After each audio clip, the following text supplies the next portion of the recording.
entertainmentbuddha.com.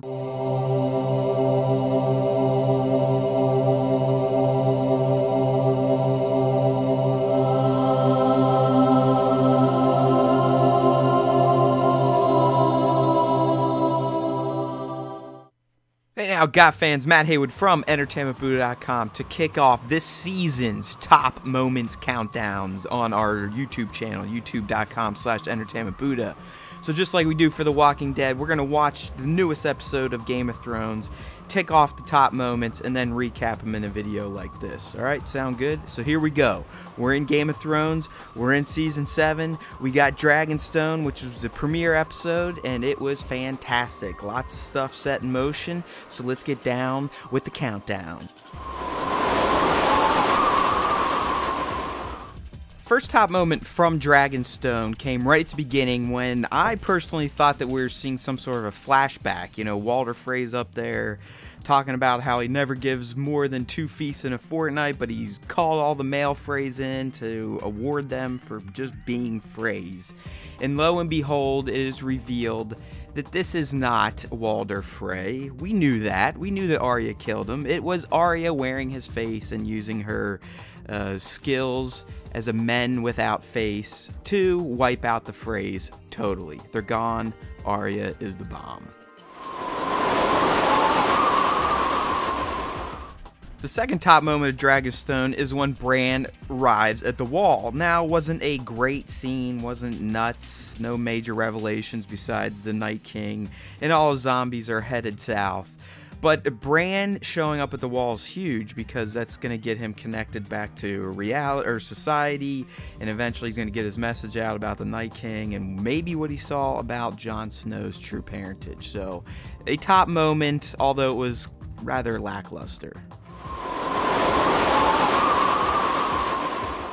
So the third top moment from Dragonstone, again, wasn't like this magical scene, but it's setting up stuff for the future, so it's key to pay attention to, and that is the rift we're already starting to see between Jon and Sansa. You know, they're in the hall. The King of the North is kind of laying out his plans, and Sansa's like, maybe we shouldn't do this or that when it came to the Karstark and Umbers, who turned on the Starks, but Jon overruled her, made her look like a little punk, and it kind of hurt her feelings, so she went and talked with Baelish.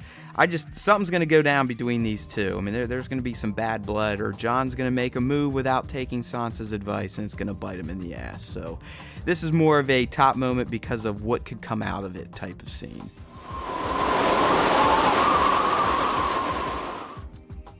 The fourth top moment is a bond or a pact between House Lannister and House Greyjoy. So we're introduced to Cersei and Jaime. They're now realizing, hey, we're the only Lannisters left. We need to start making some friends.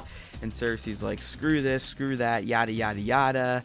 And you can tell she kind of had something in the back of her pocket. And lo and behold, what do we see? Next time we go these two in the throne room, she is meeting with Euron Greyjoy in his 1,000-ship fleet.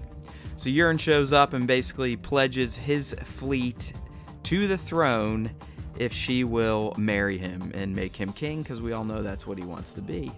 And Cersei seems somewhat interested, but wasn't too sure, and Euron's like, you know what, I'm going to go out and prove myself to you. So I'm assuming he's going to go attack Dany and try to win Cersei's favor so he can become king of the Iron Throne. Definite top moment. The fifth top moment comes by way of Sam and Old Town. You know, he's working in the Citadel now, become a maester. And he's also still trying to come through on his charge from Jon, who sent him there to figure out ways or how they battled the Night King or the White Walkers in the past. And lo and behold, he's reading one of his books at home, and he figures out that there is a huge stash of Dragonstone at Dragonstone in an underground cave. So he decides Jon needs to know this. So we'll have to figure out if Sam can get the information to Jon, who is looking for Dragonglass to kill White Walkers. So perfect find, Sam, and the top moment. The sixth and final top moment came at the end of the Dragonstone episode, and it was fitting because it showed Dany's arrival at Dragonstone, where she was also born. So this is huge. I mean, since season 1, all we've known Dany to be in exile and just kind of used and abused. She was a gift given to the call so her brother could get his army and go retake Westeros. So it was pretty epic to see her all these years later as this new woman, this queen of dragons, mother of dragons, freer of slaves, all this fun stuff, to finally arrive back in Westeros. Then she kind of got a grand tour of the place. All her advisors kind of stepped back and just let her soak it all in.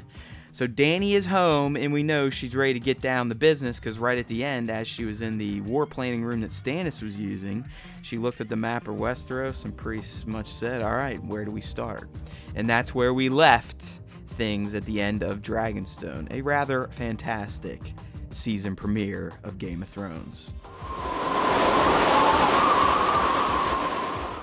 Alright, now for a list of assorted musings. Did anyone notice that the Night King now has giant zombies and they're all headed south? So that's kind of crazy. Maybe some old friends of Jon and Tormund. I also have to mention Lyanna Mormont. Again, she stole the show with another fantastic scene in the Stark's Hall, when she basically called out all the other lords for being bitches. And then we have Sandor Clegane, the Hound. We got to see him kind of revisit a family he murdered in the past, and that he's also starting to buy into the lore of the Light and Visions. And finally, we had this arm reach out to Sam at some prison in the Citadel, and it looked burnt to me, but it may be stones. Is it Jorah? I don't know. My buddy thinks it is. I'm starting to believe him myself. So just a few little things I wanted to touch on that didn't make the top moments from Dragonstone. Again, a fantastic episode. Make sure to check it out if you haven't seen it. If you have, hopefully you enjoyed our top 6 moments from that episode, which we'll do every Monday after the new episode of Game of Thrones releases Sunday night. Thanks for watching, people. Matt Haywood here, signing off for EntertainmentBoo.com, where we make you better geeks one post at a time.